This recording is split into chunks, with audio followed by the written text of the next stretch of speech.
It's time for a cup of coffee with Will and Chris at Slumberland Furniture.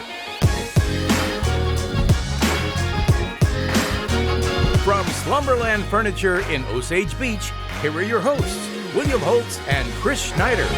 Time for another weekly cup of coffee from Slumberland at the Lake. I'm Wild Will, and as you probably noticed, this is not Uncle Chris. He's on vacation, and we have Jace Nicholas here with us today. You'll probably recognize him from something you're going to see in just a minute, and he's going to fill in this week as we talk about a bunch of local headlines. You saw Bare Bottoms officially sold, but still open for business. Yes, sir.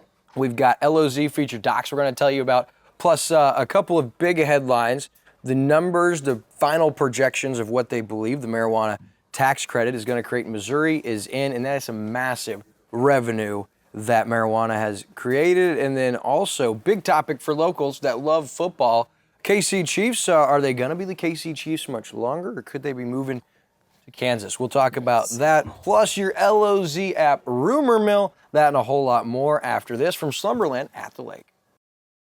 Hey everybody, Daryl Cunningham with Slumberland Furniture at the Lake. It's hard to believe 4th of July is almost here. We're going to celebrate with a big blowout sale. We have a mattress with an adjustable base, queen size, for $4.99. We also have a comfy sofa chase for just $5.98, and then we have a reclining sofa for $6.78. We've got discounts for every room in the house, and we're even offering 0% interest financing. Don't forget, we deliver the entire lake area. Come see us at Slumberland Furniture, where we're bringing happy home. Just in time for the 1st and 10 as DeLorean out of the shotgun, pump fake, looking downfield as Jace Nicholas, who will catch it inside the 40, inside the 20. He will score from 75 yards out. No flags on the field. And how about the answer, Chris? Amazing. I mean, this is like a heavyweight fight already, and we still have 5 minutes and 48 seconds to go in the first quarter. So 3rd down and 8 now. Or 3rd down and goal from the 8 now. DeLorean, pump fake, steps up. He might tuck it and run now, tries to get outside. Throws in, it's caught for a touchdown. Jace Nicholas once again. Oh my goodness. Unbelievable. You have got to be kidding me. Does it feel like it's been almost 5 years? Yes and no. It feels like way long ago, but also after watching him, it brings it back a little bit, and certainly miss it, but that's what everyone says. As soon as you're done playing what you really love, then you're going to miss it no matter what. So you got to see a couple of the many big plays from the Camden Lakers football career of Jace Nicholas, graduate in 2020, part of a really special few years there. You guys had a great run, and then I want to kind of talk about now, fast forward 5 years later, what's Jace Nicholas doing today? Well, I did go to school for a couple years and continued to play football. Decided very quickly, I wasn't a huge fan of school, and a lot of people say this, but college football is a lot different. It is totally different for sure.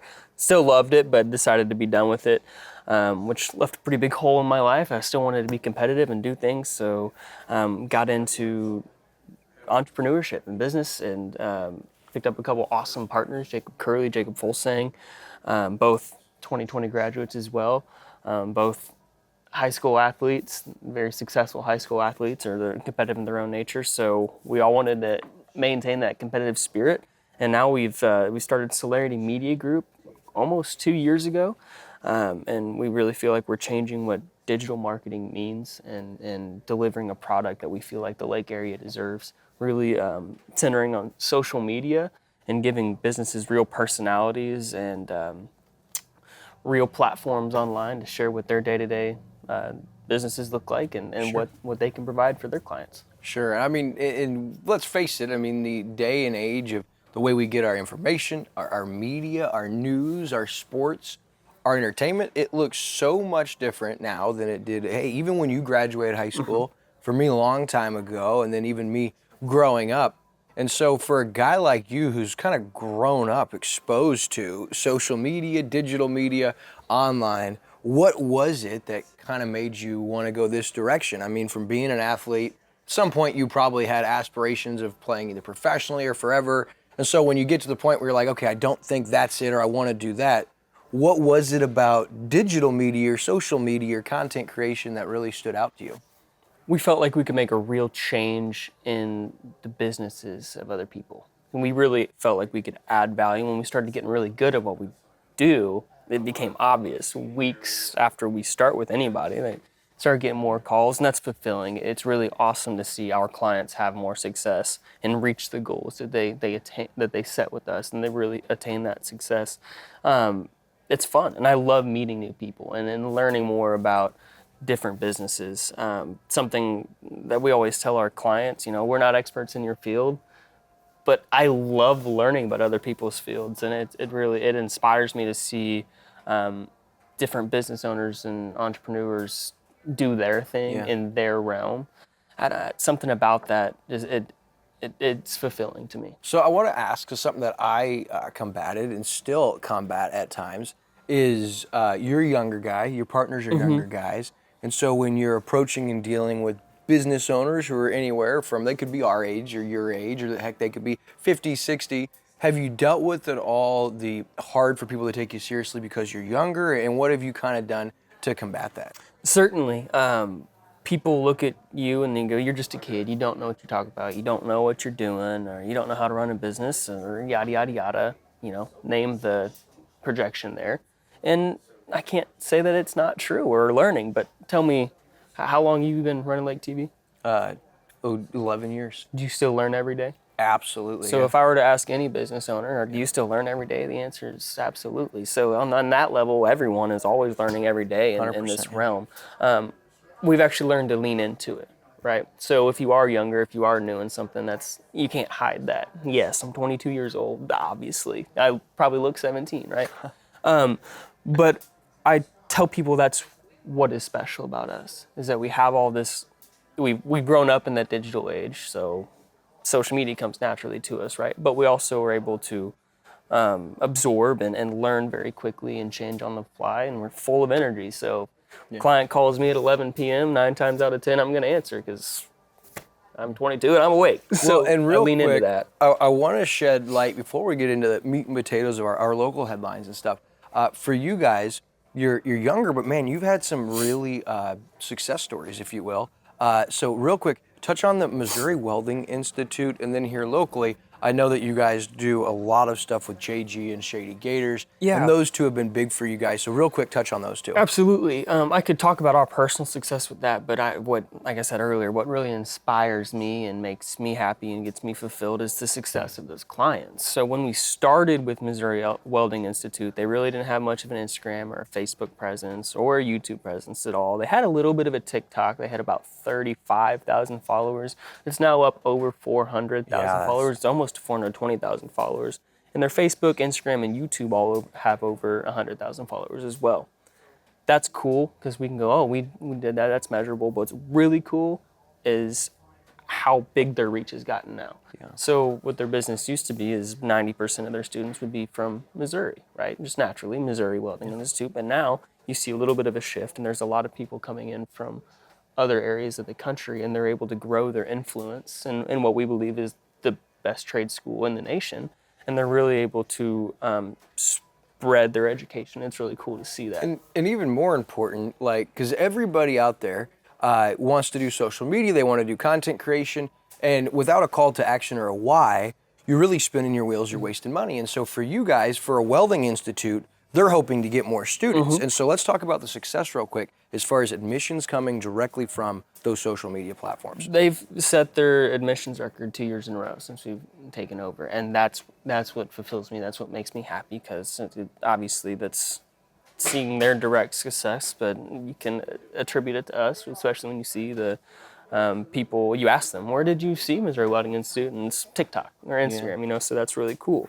But then you look at someone like JG and Shady Gators, and after we post a video that gets 20,000 views, they're getting calls about their rentals, or all throughout the next couple weeks, they're saying, hey, I saw that video about the Rum Runner. I'd really like to try it. I think that's really cool because you get to inspire people while also helping that business grow. It's cool because you get to reach a lot more people, and that's what we like to do. So I've known Jace for a handful of years, but better here the last few months, and I gotta tell you, for a younger guy, you guys are certainly on to something, and it's been pretty cool to watch. But for 22, you guys are really just getting started. Before we move into our local headlines, what's really the vision for Celerity Media Group?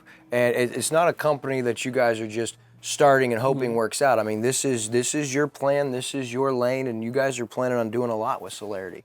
The big plan, we really want to continue to expand our services. It started with just social media management. Now it's gotten into awesome website design. We do some killer websites. We have an on-staff team that builds our websites, and they're second to none. I mean, they're stinking awesome. Go check out Shady Gators, Missouri Welding Institute. We just dropped Ozarkland's website.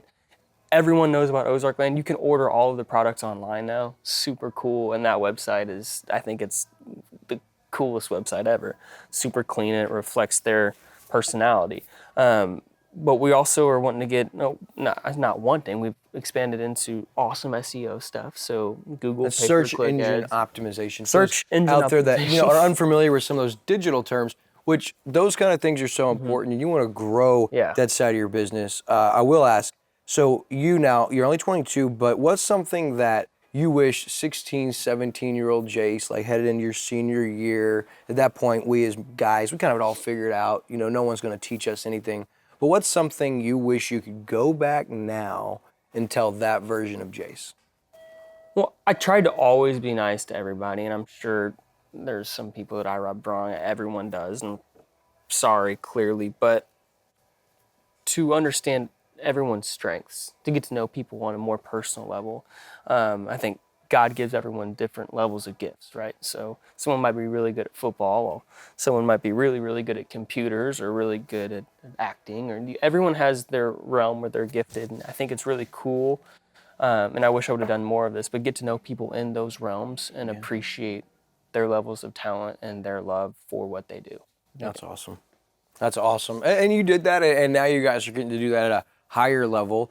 So that's a little snippet of Jace Nicholas and his team at Celerity Media Group. And you'll see a lot of them, if you're not already seeing them, with Shady Gators and some of the great stuff, because you guys also have a podcast, and we look forward to seeing what all of that turns into. But now as we move into local headlines, those of you who tune in weekly expecting our local stories, you'll remember last week I covered Bare Bottoms. I congratulated Melissa and Matt Sutcliffe on their property being sold, and that was understood by a lot of people because I said it like a goofball that the Bare Bottoms was closed. And so no, that is not the case. I talked with new owner Lindsey Barth, and he said, no, we got a lot of calls. The gift shop and the office, they were getting calls saying, man, Lake TV said you guys are closed. Are you guys open? So he contacts us, and we go out Saturday, and you'll see some of these images. The place was absolutely packed. You've been to Bare Bottoms? Oh, it's awesome. I remember going there as a kid. Actually, two of the two largest water slides, and they're awesome. So my brother and I used to race down. Those are awesome. Yeah, had a lot of good memories out there for sure. And a lot of families that come to Lake, they have that memory of going to Bare Bottoms. They have, like you said, the longest water slides in Missouri. They've got the pool. They've got the beach, but the docks right there where you can feed the fish, and of course, great food. So many people have that memory, and new owner Lindsey Barr says, hey, nostalgia and what the community loves is really important to us. A lot of people wondering, are they going to keep the fireworks going? Saturday night, always have a huge fireworks display. And Lindsey said, yes, we are going to keep that going through July. But something we're thinking about is Matt Sutcliffe, former owner. He also owns Pyrotechnics, which is the fireworks company. And so it's an easier setup. And Lindsey says, yes, we're going to keep that going through July and see what we can figure out. But that's a huge expense, and been so cool to see. But I wanted to clarify that Bare Bottoms Resort in Sunrise Beach is not closed. They are open, and open in a big way. Also on Saturday we were there, it was part of the Performance Invitational Weekend. They had MTIs and cigarette power boats everywhere on the docks. They had the new Performance 420. I got to see Brett Manier. I got to see Myrick Coyle and a bunch of their friends. A big shout out to Brett Manier, who just got engaged over the weekend, last weekend. Pretty cool. But so such a cool weekend, and it's clear. Didn't want anybody to believe a Bare Bottom Resort was closed. They're open, and good chance you'll probably catch Celerity Media Group there over the weekend hanging out, right? Well, I think we're going to have a team race down the slides, figure out who can win that. They do that out there. They have like charity events and different competitions where they do slide races. And I don't know if there's any truth to it, but apparently either the yellow or the blue one is faster than the other one. And so like if you get the blue one or the yellow, oh, okay, so giving away secrets. But we'll have to pay attention to that. Hey, real quick, for those that didn't catch Friday's first episode of the LOZ featured doc series presented by Jonathan Hartenstein, broker associate with Lake Ozark Real Estate. Good news for you, you can watch it now on demand on all Lake TV platforms, and it's just the first of 12 episodes coming every Friday night, and then you can watch it each day. But on our upcoming 2 or 3 episodes, here's just a little preview for you.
And that's really just highlights and previews from the first 4 or 5 episodes, and it's going to be an awesome season with all 12 of those episodes. So have you happened to see the doc series? I have, and I think they're super awesome. It seems like you get to meet a lot of people. I have a question about those. What is your favorite part about getting to do that series? It's hands down. So everybody loves the boats, and they love the docks, and they get to see sometimes the houses, and those are cool. But I think it's important to remember that all of our possessions are fleeting. And so what I fall in love with and love to try to capture the essence of is the stories of the people who own the dock.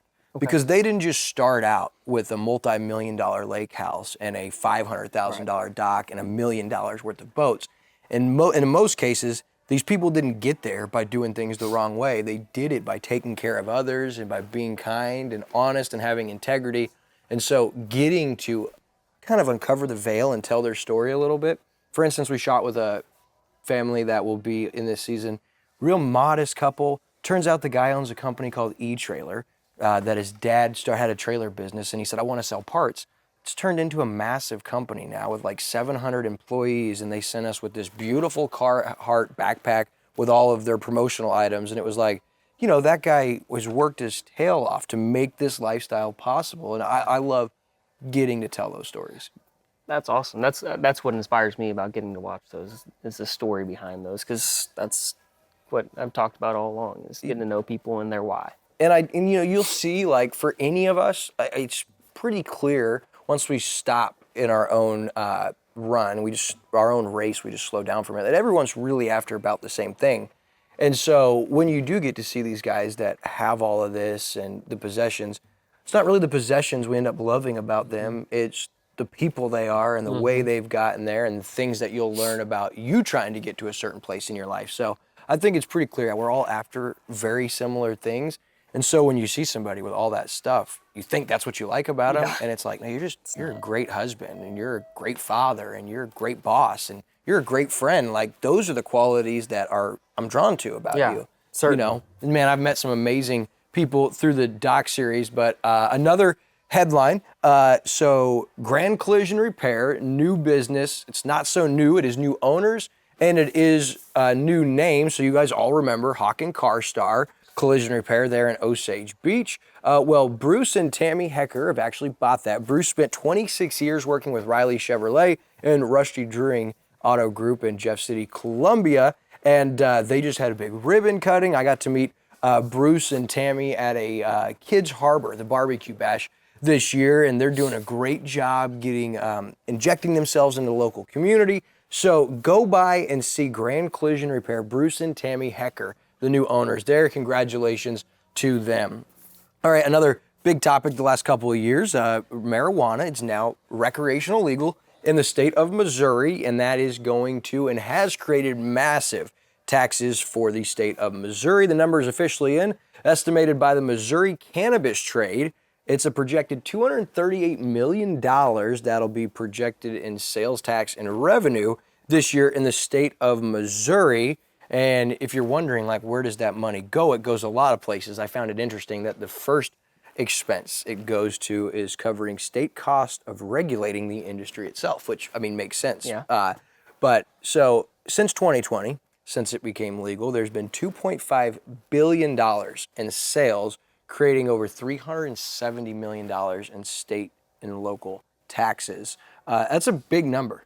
It's a huge number. And actually, in the beginning of 2024, I found a headline that read, in just January and February, we're already up to over $470 million in sales. So it's obviously growing. Wow. Yeah, that's massive. And you're seeing, like, you know, some people don't like it, whether you're pro or anti-cannabis, 420, marijuana, whatever you call it. I mean, you hear the locals and the visitors alike say, oh, everywhere you go around the lake, you know, there's a head shop, a weed shop popping up.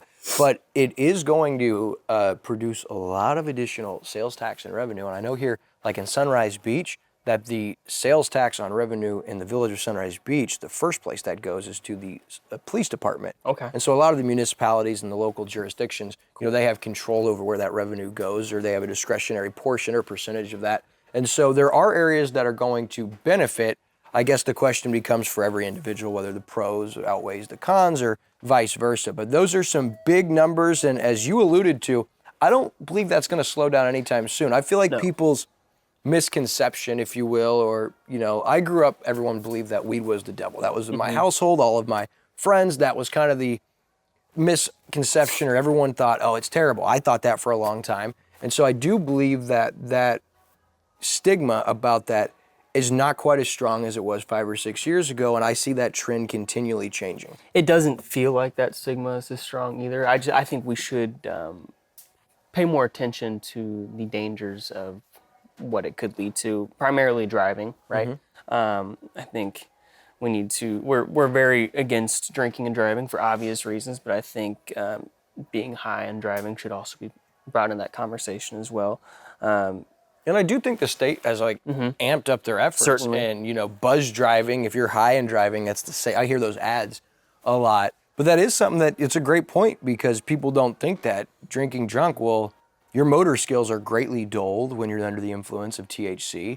Therefore, operating a motor vehicle or a boat, if you will, very dangerous. So you think that the dangers should continue to be focused on, which is probably a good point, because we lose sight of that. You know? And as Missouri continues to grow, it's already the 6th largest cannabis state in the country. As that continues to grow, I'd like to see the state to continue to make that awareness and drive that campaign and make sure that people are kept safe if they are wanting to enjoy that marijuana recreationally. Yeah, just don't do it and get behind the wheel of a operating vehicle, boat, heavy machinery. Fun fact. Any of those. Sorry to cut you off. No, you're good. I love it. Massachusetts is actually ranked above Missouri. There's one of the 5 states ranked above Missouri. That's a pretty small state, so it makes you wonder, what are they doing in Massachusetts? All they do is get high and win championships. Crazy. Between the Bruins and the Patriots and the Celtics and Congratulations to the Celtics. Great thing is, based on the numbers, no one's going to remember they won anyway. Nope. So, all right. So the other you brought up sports, or maybe I brought up sports, but so the KC Chiefs, like everyone's talking about, oh my goodness, the sales tax didn't pass, the locals voted no, they're leaving Kansas City, they're going to be the Overland Park Chiefs or the Shawnee Mission Chiefs. They're moving to Kansas. Do you think that's even a possibility? I think it's a possibility, but I do think it's more propaganda from the camps of the Chiefs and the Royals. We're forgetting about the Royals too, to drive Jackson County back into a more favorable agreement. Now that lease is still until 2026 or 2027, I believe. So they're not going anytime soon. So Kansas City Chiefs fans were safe from having to change to Overland Park Chiefs fans for the next several years. But it is an interesting business tactic. And I'm not sure why Jackson County wouldn't want to incentivize a little bit more. I thought the deal that the Hunt family and the Royals encampment offered was a pretty good deal. But then you look, and the people over in Topeka they're voting on a bill here pretty soon, and that deal is even sweeter than what the Chiefs were hoping to get. So I think there's definitely a chance, and we'll see what Jackson County decides to come up with. I think it would be very silly for them to let those two teams walk away. They're big money drivers for that county. This whole thing is just a little microcosm of what is wrong with professional sports and entertainment today. That we're literally talking about a city who benefits billions and billions of dollars, a state that generates billions and billions of dollars because of this team, all while the team is full of millionaires and billionaires, and they're fighting over who's going to pay for the new stadium that we don't really need to begin with because Arrowhead's like the greatest stadium, the loudest stadium in the world. So at what point in time do we just say this is all a bunch of gobbledygook and who really cares anyway? It's weird to me that a bunch of billion-dollar camps are nickel and diming each other. But what do you do? The irony is what do you do? is unbelievable. That's how they got there. So all right, so real quick, we're running out of time, but we do want to run you through our new weekly segment brought to you by the LOZ app, the LOZ Rumor Mill, and there's always lots of rumors. All you got to do is go to the trusty Facebook and type in Lake Area Happenings, and oh boy, do you have yourself some rumors. So this week, not so much a rumor, it's truth, but I love stirring the pot a little bit. The LOZ Outlet Mall, still for sale here 3 years later. Looked like it was under contract a couple of times. Looked like Gary Pruitt and that investment group was heavily involved and interested and had a pretty solid offer in place, but 3 years later, the outlet mall still for sale. Well, we're talking about the same principle as we just were with Jackson County, right? If you want to use that land and to benefit the area, maybe we should talk about giving whoever buys it some benefits. Right now, as it stands, I don't know how much money there is to be made for an investor if they were to buy it and not do anything with the property. So you're asking them to make a $25 million investment to purchase the property and then invest multiple millions more to make it profitable. Yeah, you'd have to develop, you'd have to tear a lot of that down. And if we're gonna, you talk about the interested parties, like, Gary Pruitt, who has a proven track record here at the lake of effective TIFs, staying local, continuing to invest local, whether you like or don't like the guy is really irrelevant. I'd much rather see somebody like him get a TIF or a tax incentive or a break or an abatement on something as iconic as the outlet mall that is not growing, is not showing any life, opposed to this property that they blight over here for Oasis, rolling out the red carpet for this developer in St. Louis who has a questionable track record.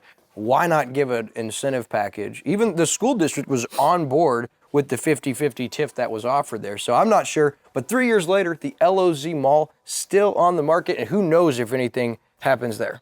All I know is we all want to see something done with it. We're tired of seeing businesses move out of there. I can speak for all the locals when I say something needs to be done, and we all want something to be done. Sure. What about Bass Pro Shop? Come on, Johnny Morris. Come on. Come on, baby. All right.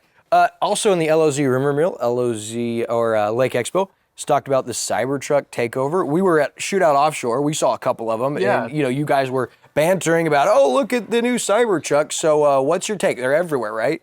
I could be really provocative and be like, if you don't like them, it's because you're a brokey. But I'm not going to I just did it anyway.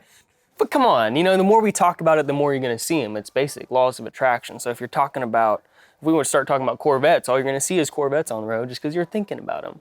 But they stand out. Come on. It's the first of its kind. When you see one, it's not just a Corvette or a sports car, bro. It's a tank, a metal tank that looks like a mirror and an optical illusion. Yep. And they're all over the place. You're seeing more of them. There's been a few down here at the lake. I don't know. No, you're not wrong. I think they're cool. They're pretty cool. I would drive one. If I had to drive one, I would drive one. All right, so real quick, the Monarch Plaza on the historic Bagnell Dam Boulevard, if you look at these Google images, looks like over the last year or so, that's 7 acres that sits right behind that. There's been a ton of milling and developing and tearing down, and it just looks so much different. So rumors are saying, hey, maybe there's an amphitheater going in, maybe there's apartments going in. Who knows what's going in that area? But we do know that the Backwater Jacks Amphitheater is moving forward. They could be open as soon as this year. So does the lake need another amphitheater? And is that even what's going in there? But I do notice, based on those Google images and a tip I was sent, it looks a lot different. So that's basically the time we have for this week's Cup of Coffee. Uncle Chris, hope you're enjoying the College World Series. As for Jace Nicholas, Celerity Media Group, I'm William Holtz with Lake TV from Slumberland at the Lake. We'll see you next week.